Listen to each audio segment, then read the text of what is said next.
So I've noticed a weird twitch that I have in my steering wheel at higher speeds, like 65 to 70 to 80 miles an hour. That's in the front steering. I've checked all the suspension and everything seems to be okay. From what I read online, was to check your steering rack bushings, so I checked those, and sitting jacked up, moving the steering wheel at a minimal angle back and forth, the entire steering rack moves along with the steering. So from what I read, it's best to replace the steering rack bushings. So I picked up the Whiteline bushings, the KSR202. These are for 02 WRX. So we're going to attempt to install these today because they've been said to be a real pain in the ass. It's kind of hard to see in this video, but I have my assistant moving the wheel back and forth, the middle mount input. You can see the whole rack is actually moving side to side. So we're going to replace this bushing right here.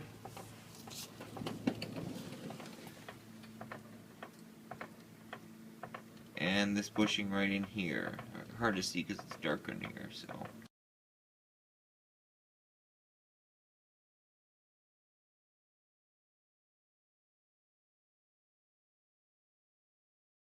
So first things first, we need to take this center cross member support off. They're 12 millimeters. I'm going to be extensively using my impact throughout this, so if you don't have one, you should get one. And the back two have self-contained nuts. Front two, you'll need a box end wrench to put on top.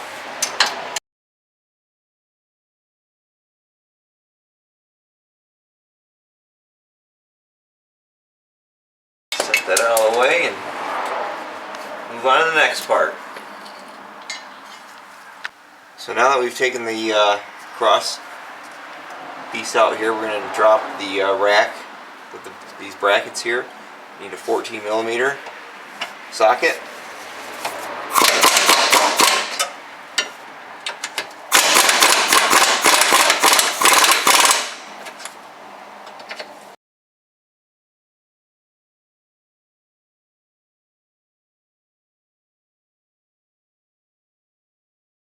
So what you do to one side, you must do the other.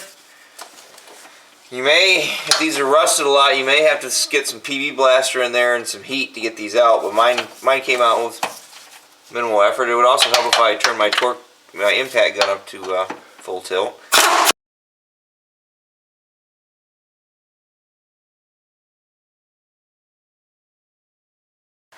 Okay, so what I've read on the forums is the passenger side of these rack bushings is fairly easy. It's the driver's side that's a real pain.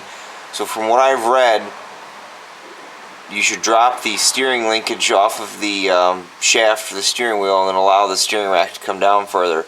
So what I've done is I've marked the relationship of the spline shaft to the input there, and you'll hit that with a 12 millimeter socket or wrench, and then you should be able to drop this another ½ inch. So once you've taken the bolts out of the rack, you can kind of start wiggling it down like this. And we'll do the passenger side one first, since it's supposedly the easiest. And you just kind of have to work this bracket out of here with the bushing on it. You can cut the bushings if you want, but mine seem to...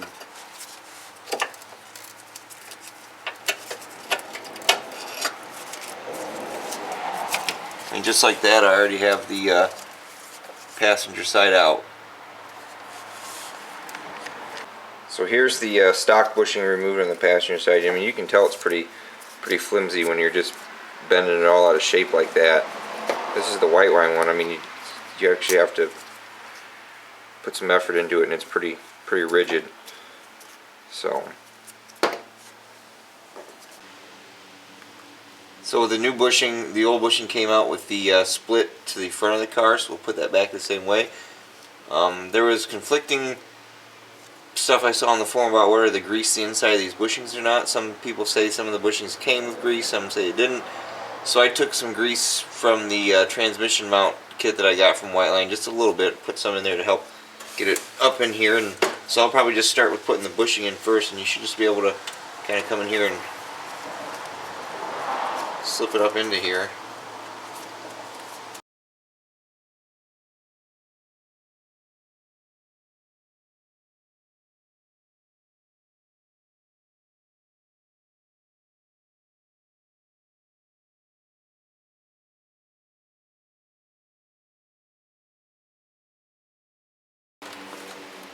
And it's in place, so you've got that. Once you get it jiggled around and get the top flat of the bushing up in the pocket, you're good to go and ready to move on to the other side. Should now just be able to, since it's not attached to the bushing, you should just be able to slip the bracket back in pretty easy. And it just is going to sit there for the time being until you're ready to reassemble.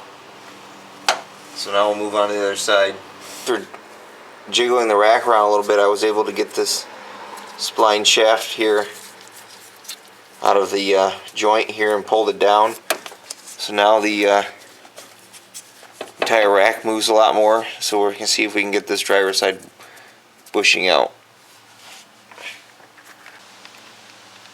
Since these hard lines are kind of in the way, I don't think you're going to be able to get this bracket out, so we're going to have to want to get the original bushing out of it. So we're going to want to pull this, break this nipple off the bottom of this thing here, so we'll be able to pull it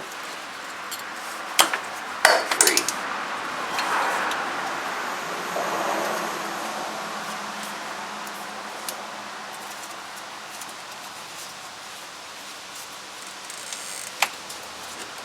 So now you should be able to start working this bushing out here some way or another.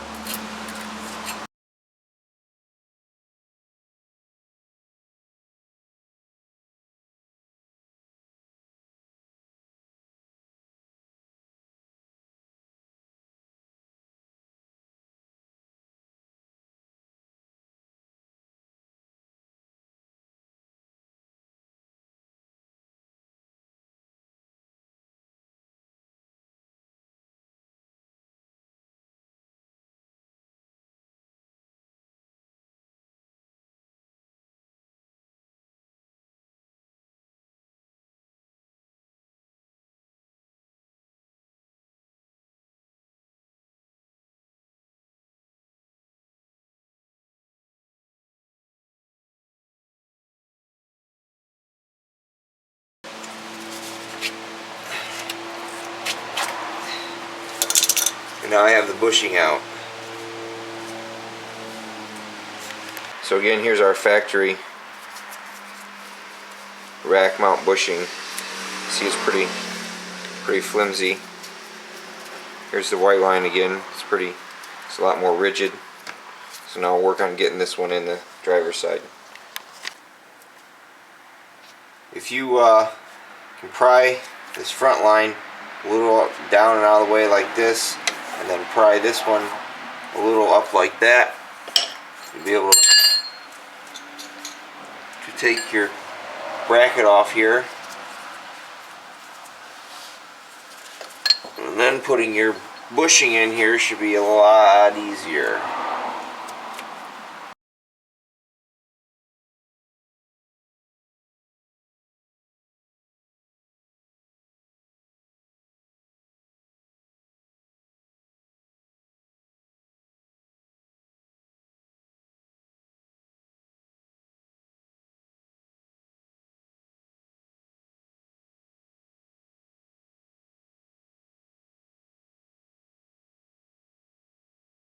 Get everything put back together here. First thing you obviously want to get started is putting your shaft back on your steering wheel spline drive so you can get that bolt back up. So once you've got the bushing in, and make sure it's up against the rack there, you want to put your bracket back on.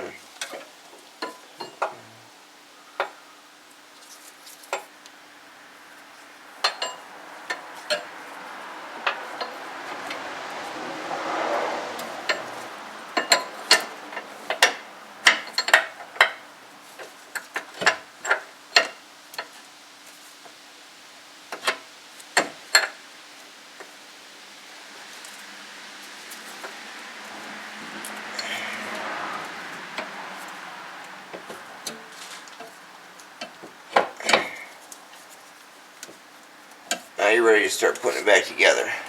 So once you've got your bushings back in your rack, you can put the clamps back on and start tightening them.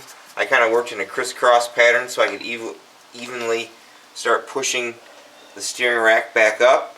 Before you get too far, you want to line your paint marks back up on your universal joint up here and put that back on.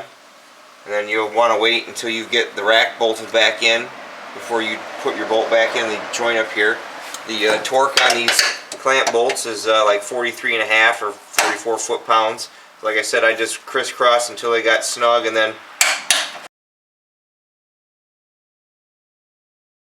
you'll need to make sure your joint up here is all the way up as far as it will go. There's a flat spot for the bolt.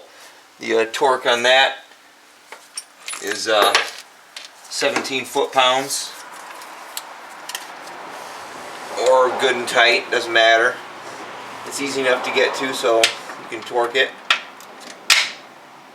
Like I said, make sure your alignment marks are good. And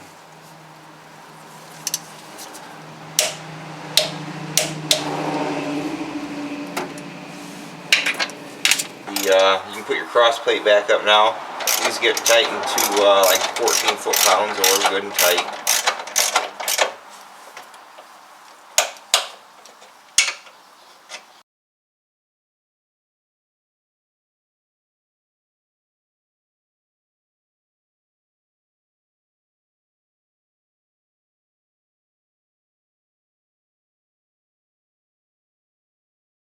The driver's side one here,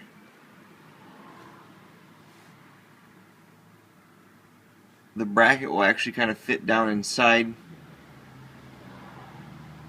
the bushing there.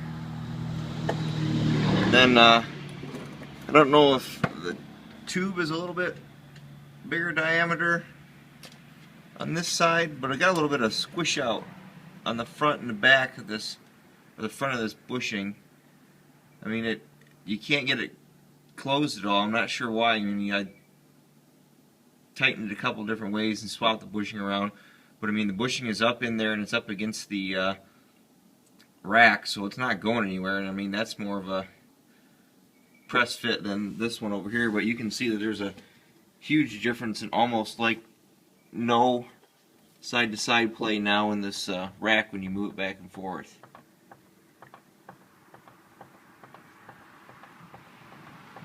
Do it more, Amy. More. But you can see that my helper's moving it back and forth, and that rack is like not moving at all. So that was definitely a big improvement. So if all goes well and you don't strip out a bolt hole and then have to drill it bigger and tap it, then if you drop the rack, you're going to have less than an hour and a half into this project, start to finish. And I did this on the car ramps with an impact with all the tools, so have fun.